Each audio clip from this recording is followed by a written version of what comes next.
아멘. 할렐루야.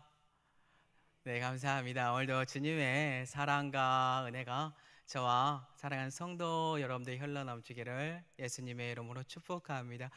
금일은요, 암시라는 말씀의 제목으로 함께 성도 여러분과 함께 호흡하고자 합니다. 오늘 본문에 어떠한 암시의 내용이 있는지 그것을 파악을 할 텐데요. 기본적으로 암시라는 것이 무엇인지 먼저 고민을 해봤으면 좋겠습니다. 어떠한 글이나 어떠한 내용이 있으면 그 내용에 대해서 우리가 유추할 수 있는 힌트가 있는 것, 그것이 암시인데요. 한 예를 들어보도록 할게요. 성도 여러분들 혹시 좋아하는 영화 있으십니까? 그 영화가 개봉하거나 아니면 그 영화가 개봉하기 전에요, 자연스럽게 그 영화에 대한 홍보 영상이 있습니다. 우리는 그 영상을 보고 이 영화가 이러한 내용일 거야, 그리고 암시하고 있는 내용들을 유추합니다. 그리고 감독은 정확하게 그 암시의 내용이 무엇인지 알고 있겠지요. 이처럼 우리는 이러한 내용을 알아갈 텐데요. 제가 오늘 이 본문을 준비했던 것은 과거 신대원 때요, 박사학위를 따셨던, 이 본문으로 박사학위를 따셨던 분이 와서 세미나를 하셨는데 이 암시에 대한 내용을 저에게 가르쳐 주더라고요, 신대원들에게. 그래서 그거를 조금 더 제가 이제 가지고 있는 본문에서 나타내는 신약적인 의미도 해보고, 또한 암시의 내용도 어떤 것이 있는지 덧붙여서 성도 여러분들과 함께 나누고자 합니다.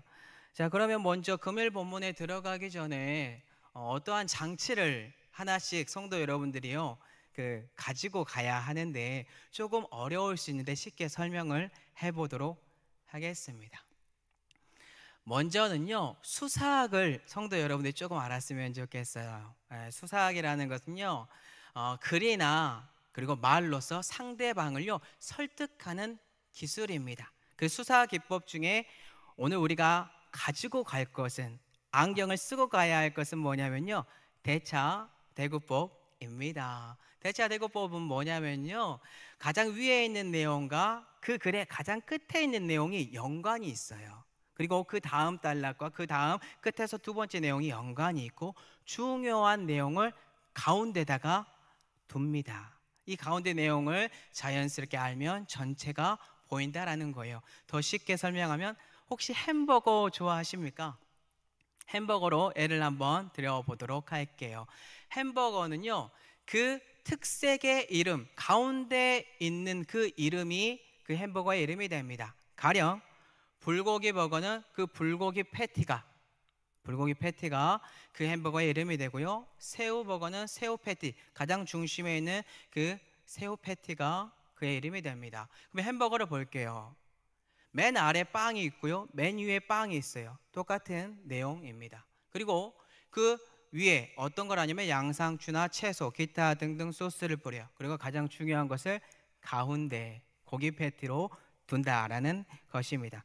자, 이 구조를 이제 우리가 안경을 썼다면 한번 실전으로 들어가 보도록 할게요. 자, 기본적으로 성경은 66권으로 되어 있습니다. 창세기에 대한 내용들을 성도 여러분들 다 압니다. 이 창세기 내용을 대차대구법으로 적용하고 요한계시록을 대차대구법으로 적용을 하면 어떻게 될까요? 하나님의 영이 혼돈 위에 수면 위에 운행을 하였고, 창세기 1장과 2장에 이러한 내용이 있죠. 천지창조가 있었으며 에덴 동산의 내용이 있었습니다. 그러면 요한계시록과 이게 짝을 이루면서 햄버거로 치면 빵과 빵인 구조가 어디입니까?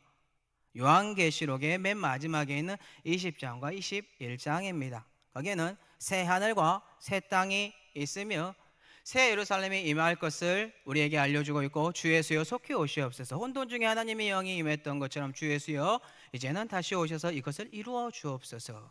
자연스럽게 빵의 위아래가 우리에게 적용이 되었습니다. 이거는 저의 관점이 아니고요, 신학자들이 이렇게 우리에게 알려주는 하나님의 말씀입니다. 자, 그렇다면 전체 66권의 대차대구법의 가장 핵심이 되는 가운데를 우리는 어디를 뽑을 수 있을까요? 성도 여러분들이 다 아는 내용입니다. 예수 그리스도가 십자가 짊어지셨고 그곳에서 뭐라고 말씀하셨는지 아십니까? 죽기 전에 하셨던 말, 다 이루었노라. 예, 다 이루었다라고요. 다 이루었다라는 것을 성도 여러분들에게 말하는 순간 성도 여러분들은 창세기에 있는 내용부터 요한계시록까지 어떤 의미인지 자연스럽게 습득해서 알 수 있다라는 뜻입니다. 자, 그러면 각 곳마다 이게 대차대구법이 적용이 되는가? 학자마다 좀 다르긴 하겠지만요, 마태복음에 한번 이것을 적용을 해볼게요. 예.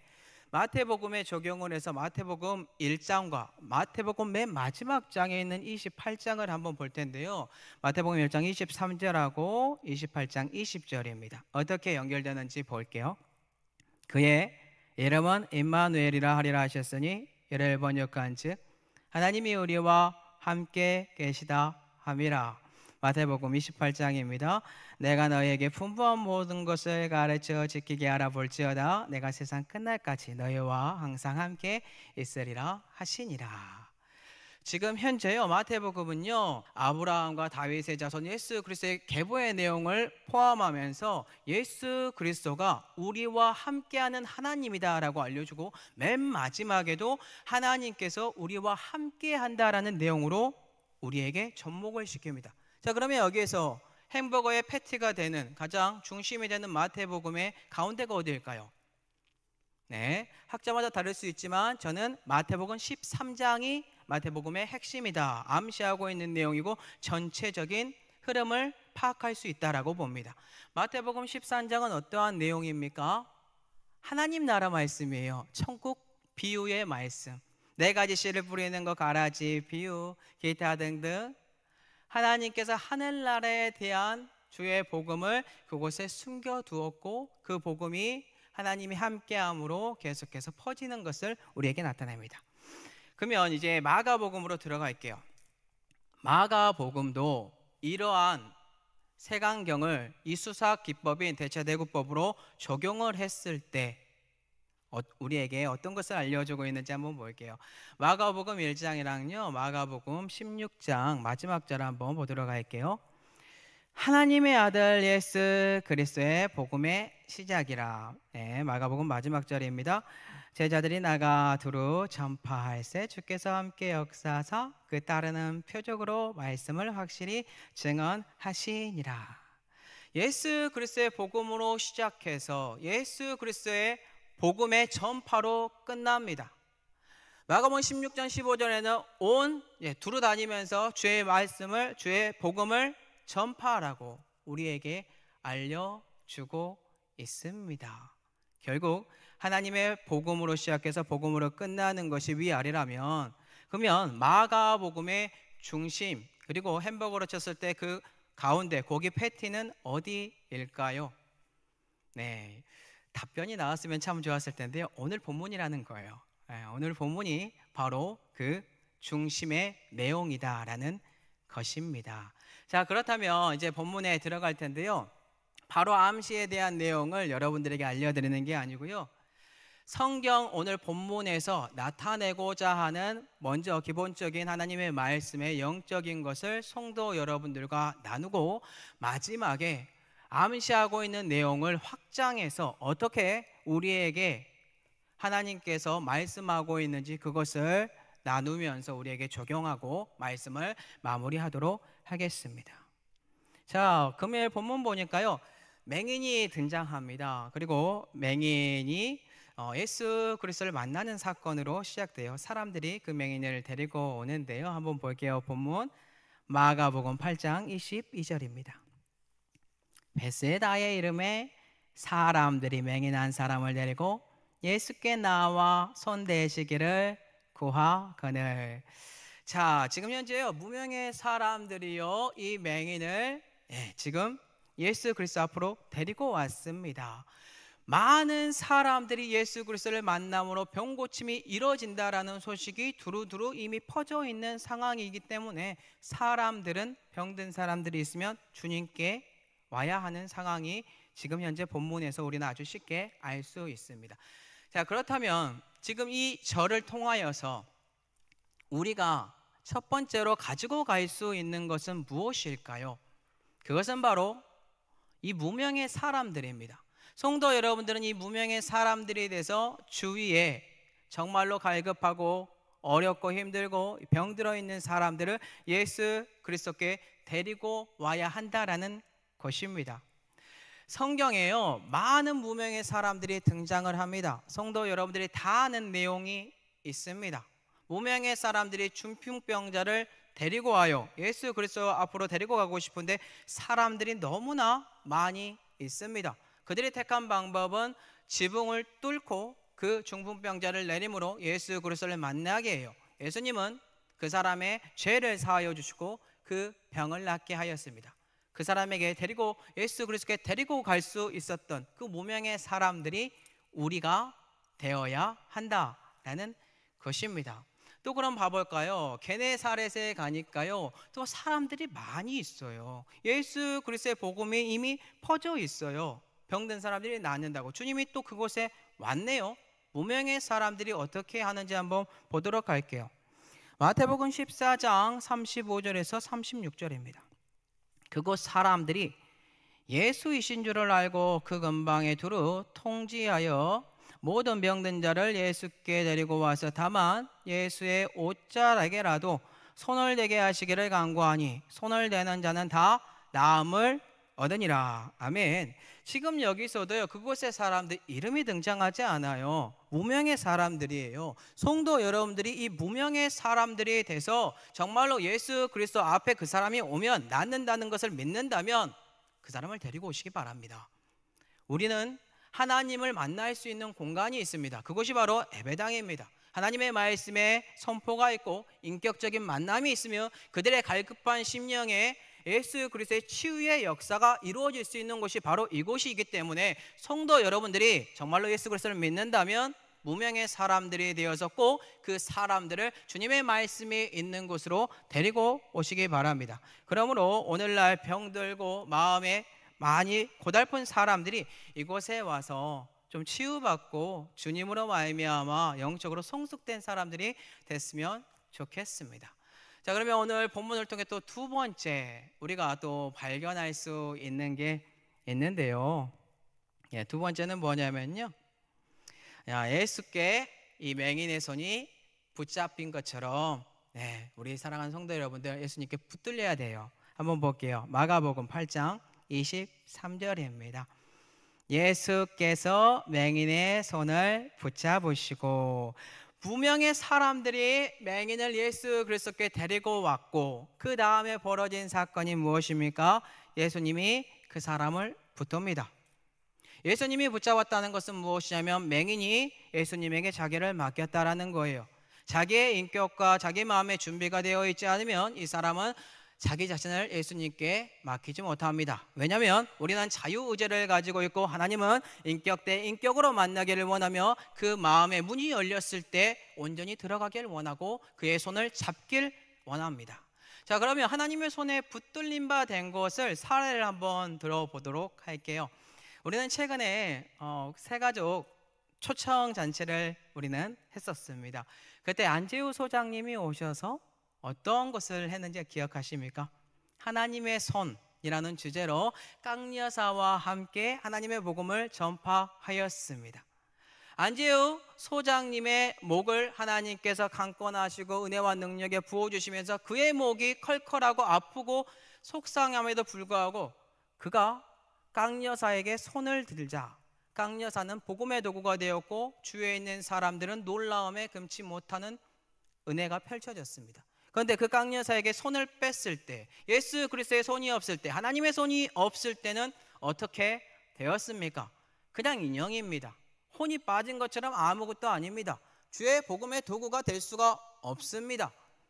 이처럼 우리 또한 하나님의 손에 붙들림 바 되어야만 우리 사랑하는 성도 여러분들의 모든 것들이 소생되고 치유받을 수 있습니다. 그렇기 때문에 예수 그리스도의 손에 여러분들은 붙들림 바 되어야 할 줄로 믿습니다.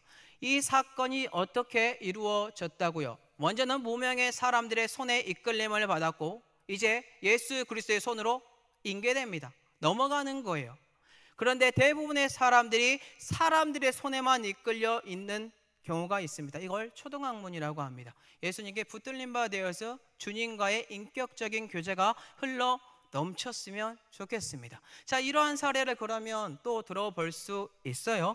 우리가 세 가족을 하나님 품으로 예배의 전당으로 데리고 옵니다. 그리고 그와 함께 신앙생활을 합니다. 시간이 흘러서 그가 이제 내가 필요 없고 그의 입으로 예수 그리스도를 주라고 시인하면서 예수님의 손에 붙들림만 되어 신앙생활을 하는 것, 그 모습을 여러분들이 우리는 꿈꿔야 할 줄로 믿습니다.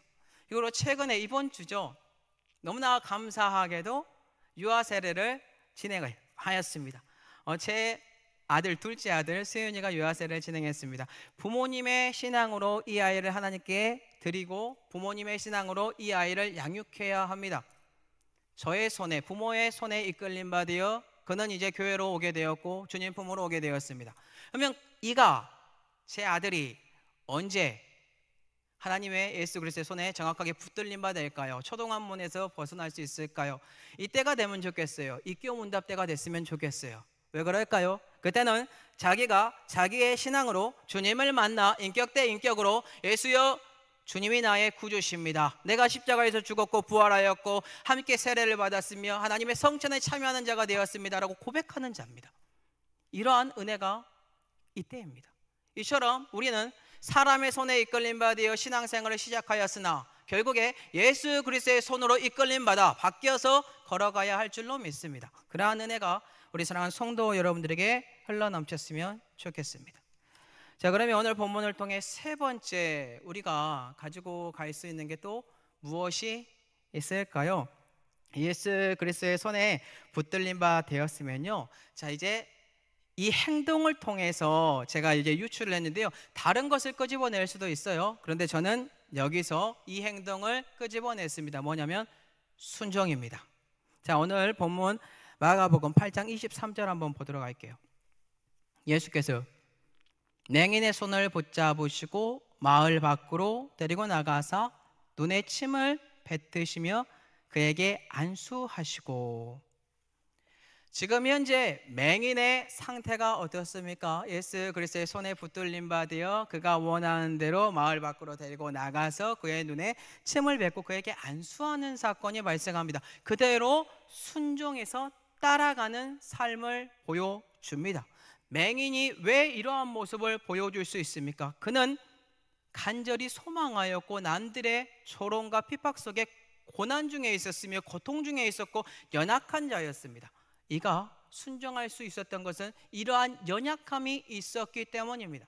자, 그러면 지금 여기에 있는 본문을 통하여 우리는 무엇을 또 알 수 있는지 아십니까? 이 맹인이라는 사람은요, 사람들이 하나님으로부터 저주받은 사람이야 라고 핍박받는 사람입니다. 그런데 오늘 본문을 보니까 예수 그리스도가 죄로 정죄했다 그런 말은 없어요. 정죄했다라는 말 없어요. 그냥 밖으로 데리고 나가서 침으로 그 사람에게 안수했다라고, 그래서 고침을 받았다라고 합니다. 그러면 우리는 어떤 오해를 할 수 있을까요? 밖으로 데리고 나갔으니까, 이 사람이 죄를 범했으니까 밖에서 이 사람의 죄를 해결하고 이 사람에게 안수하였다, 침으로 그 사람에게 모든 것을 고쳤다라고 그렇게 볼 수도 있습니다. 왜냐하면요, 예수 그리스도가 이 본문에 우리가 접목을 시키게 되면 예수 그리스도는 병사들에게 굴욕을 당합니다. 얼굴에 침을 뱉음을 당하고 그 다음에 주먹으로 치게 되고 고통 중에 나아갔으며 성문 밖 골고다 그 해골 언덕에 올라갑니다. 그곳에서 모든 죄를 씻기셨습니다. 이렇게 해석을 하는 사람들도 있습니다. 그런데 마가복음 7장을 보잖아요. 그러면 이 사건과 비슷하게 사람을 고친 사건이 등장을 합니다. 침을 뱉었다라는 것은 모욕적으로 느껴질 수가 있습니다. 그런데 두 가지 의미가 침에도 있습니다. 치유입니다. 치유의 방법으로 침을 사용했다가 7장에도 나옵니다. 기머거리고 말이 어눌한 사람이 있습니다. 말이 더듬는 사람이 있습니다. 성도 여러분들이 다 아는 사건입니다. 열려라 에바다 사건입니다. 그 사람을 밖으로 데리고 나가서 예수 그리스도가 손으로 그 귀에 손가락을 넣고 침을 뱉어서 그 혓바닥에 대니까 열려라 에바다 모든 것들이 풀렸습니다. 들렸습니다. 치유의 사건이다. 그것으로 침을 뱉었다. 근데 이 사건이 이루어질 수 있었던 이유가 무엇이라고요? 순종입니다. 예수 그리스도의 붙들림 받아 그대로 순종해서 따라갔기 때문입니다. 그러면 우리는 언제 순종에서 벗어나 불순종을 하게 되는 것일까요? 성경에 너무나 많은 사례들이 등장을 합니다. 배가 따뜻하고 여유롭고 하나님이 필요 없다라고 느껴지는 그러한 순간에 여러분들은 꼬그라지고 교만해질 겁니다. 대표적인 사례로 사울 왕이 존재합니다. 그가 처음에는 겸손했고 시간이 흘러 안타깝게도 불순종하는 사건이 발생합니다. 아말렉을 다 진멸하라고, 아말렉과의 촌투관계에 진멸하라고 하였으나 그는 아각 왕을 살렸고 어린아이부터 모든 사람 가축까지 다 죽여야 하나 자기 눈에 보기 좋은 그 동물들은 살렸습니다. 흠 있고 볼품없는 것들은 다 죽였습니다. 그러므로 하나님이 너가 나를 버렸으므로 하나님이 또 그를 버립니다. 이게 불순종의 결과입니다.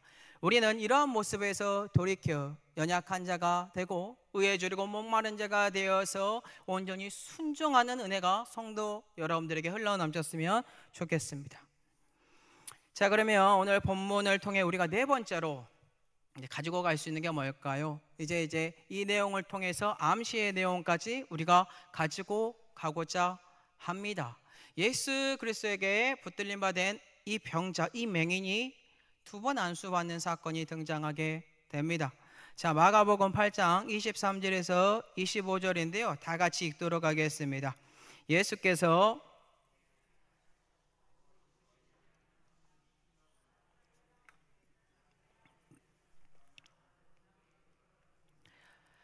이미 그 눈에 다시 안수하심에 그가 주목하여 보더니 나아서 모든 것을 밝히 보는지라.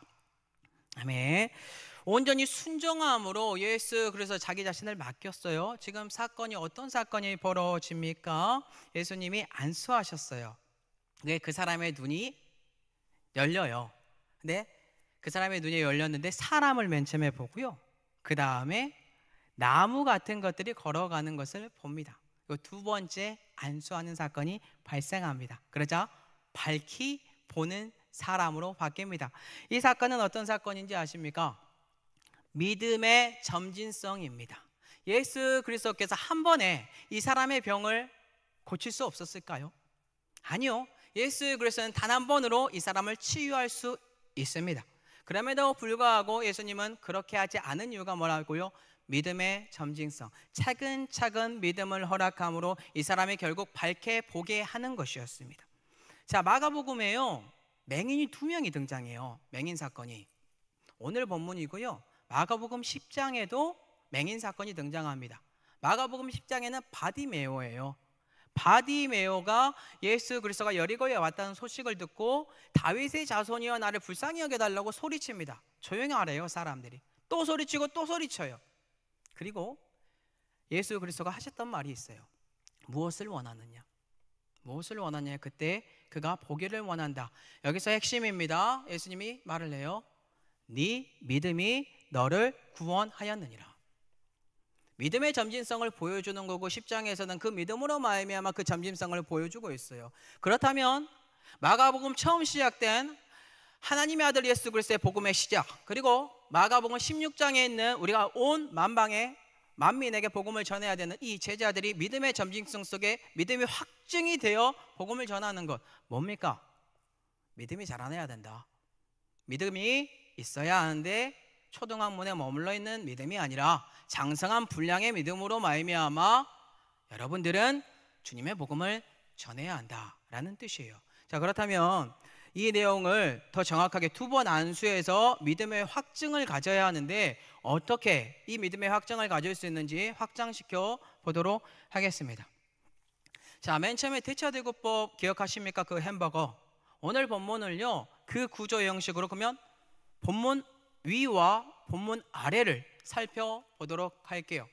먼저 금요일 본문의 위에 있는 단락의 내용입니다. 예수 그리스도의 제자들이 예수님과 함께 배를 타고 가고 있어요. 그때 떡이 하나밖에 없대요. 떡이 거의 없는 거나 마찬가지예요. 수근수근 되고 있어요. 예수님이 말하죠. 바리새인의 누룩과 헤롯의 누룩 주의하라고. 제자들이 우리 떡 없는 것 때문에 지금 이렇게 예수님이 말하는 거구나. 전혀 이해를 못해요. 귀가 있어도 보지 못하고 눈이 있어도 귀가 있어도 듣지 못하고 눈이 있어도 보지 못하고. 웃어주셔서 감사합니다. 네네. 네, 이들이 깨닫지를 못해요. 알지를 못해요. 그러면서 중요한 말을 하십니다.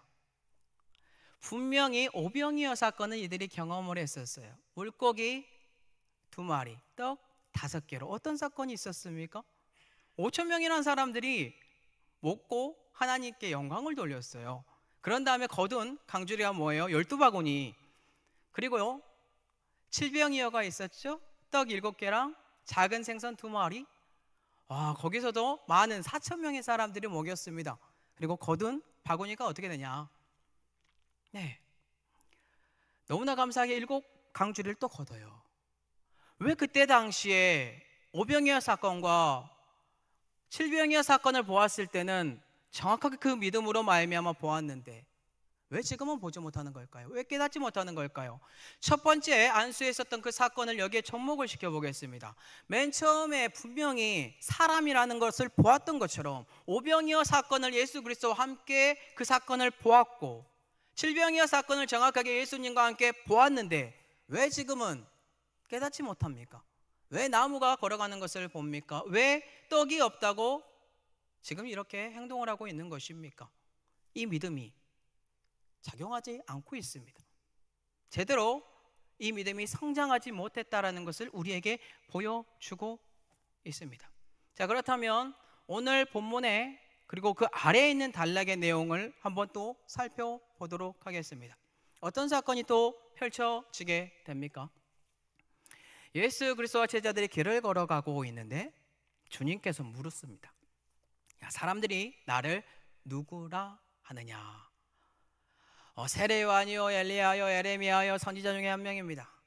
참 다양한 사람들의 이야기를 듣게 됩니다. 그리고 예수 그리스도가 또 묻지요.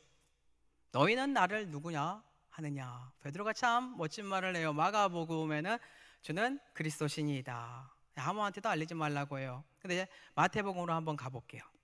마태복음은 성도 여러분들이 다 아는 거죠. 주는 그리스도시요 살아계신 하나님의 아들이시나이다. 예수님이 또 말하잖아요. 이를 알게 한 것은 바요나 시모나 이를 알게 한 것은 혈과육이 아니다. 하나님이다. 하나님이 알게 했다. 그러면서 베드로에게 준 게 있어요. 천국 열쇠를 줍니다. 반석 위에 세울 수 있는 그 믿음 안에 교회를 세울 수 있는 천국 열쇠를 줘요. 맨 처음에 제가 서두에서 마태복음을 잠깐 언급했죠. 하나님이 함께하고 끝에도 함께하는데 중간에 하나님 나라, 핵심은 하나님 나라가 있는데 그 하나님 나라의 교회의 천국 열쇠가 베드로에게 주어졌어요. 이렇게 연결이 되는 거예요. 그러면 오늘 본문에 있는 내용은 또 어떻게 연결이 될까요? 분명히 정확하게 주는 그리스도시요라고 합니다. 이거를 그러면 오늘 본문과 연결시켜 볼게요. 정확하게 사람입니다. 봅니다. 믿음으로 고백을 합니다. 그런데 이제 나무 같은 게 걸어다닙니다 라고 고백하는 순간이 바로 다가옵니다. 어떻게 되죠? 주님께서 이제 처음으로 내가 십자가를 짊어져야겠노라. 지금 대제사장 서기관 그들에게 내가 잡혀가지고 고난받다 3일 만에 부활할 거다 이 이야기를 하는데 베드로의 반응이 어떻습니까? 주여 그럴 수 없습니다. 항변하잖아요. 항변하고 항변함으로 그렇게 되면 안 된다 라고 해요. 그때 주님께서 하신 말, 사탄아 물러가라. 너가 하나님의 일을 생각하지 않고 사람의 일을 생각하는 도다 라고 말을 합니다. 여기서 우리는 정확하게 지금 베드로가 보지 못하고 있구나. 이유는 뭐예요? 욕심 때문이죠. 그가 가지고 있는 생각은 어떤 생각이에요? 다윗의 왕조가 임해야 돼요. 힘의 원리로 로마를 정복해야 돼요. 안타까운 거죠. 그런데 주님께서는요 그게 아니에요. 그러면서 두 번째 안수했을 때의 핵심적인 내용을 주님이 가르쳐 줍니다. 제자들에게요. 오늘 우리들에게 그게 도전이 됐으면 좋겠습니다. 정말로 우리들에게 하고자 하는 말이 있어요. 제가 본문은 드리지 않았는데요. 한번 마가복음 8장 34절 35절 보도록 할게요. 무리와 제자들을 불러 이르시되 누구든지 나를 따라오려거든 자기를 부인하고 자기 십자가를 지고 나를 따를 것이니라.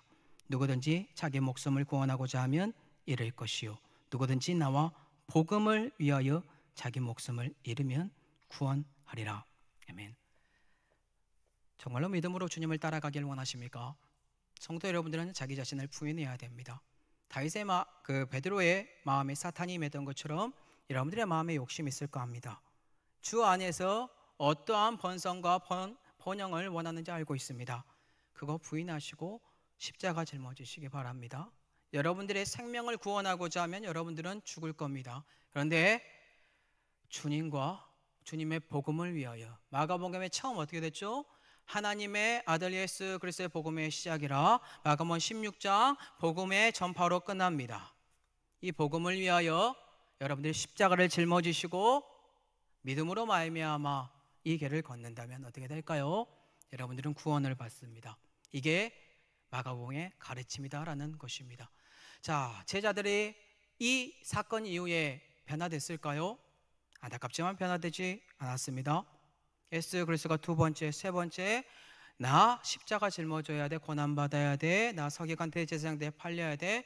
그때 이들의 반응은 자기들의 믿음, 제자들 중에 누가 더 큰지 그렇게 비교했었고, 예수님 저에게 우편의 자리 그리고 하나님의 좌편의 자리 주세요, 권력의 자리를 탐냈습니다.